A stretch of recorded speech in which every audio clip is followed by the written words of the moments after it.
Ramogi TV, Mombasa. Kama chelo nyakoro mgajwang chenro mag somo norochore thoth skunde mantie chuny boma ma Nairobi odiochieng' ma kawuono nikech ng'anyo manobagi kod kweth mar Azimio la Umoja One Kenya Alliance.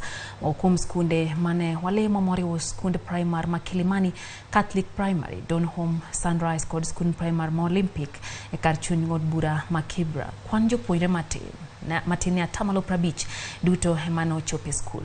Jalonyo weche mag somo Janet Ouko achone ng'anyo ma kamago rocho somo pacho ka inyato ne jopuonjre mantiere skunde mag sekondar mago madhi Ogalho kata day schools.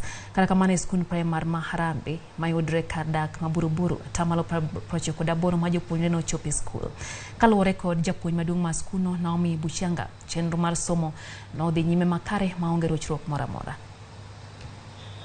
It's a place where a lot of children would be commuting to go to work, to go to school, because you will usually find that schools are not necessarily available where you live, because a lot of schools have not been constructed next to so many neighborhoods.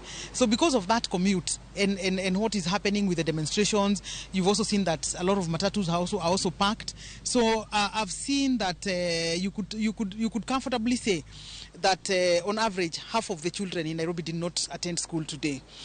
And it is worse off at secondary school because especially the day schools. A lot of schools in Nairobi, children usually commute. So secondary schools are the worst hit because we don't have so many secondary schools.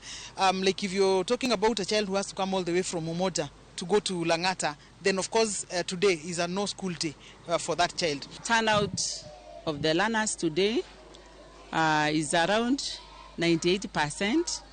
Most of the learners were here on time, and the learning is ongoing. There is nothing unusual in the school. We didn't have any disruptions. The only difference with this Monday and last Monday,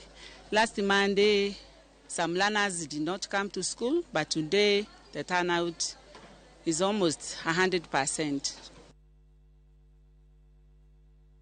Kora mgajwang endaka proyo kodangwena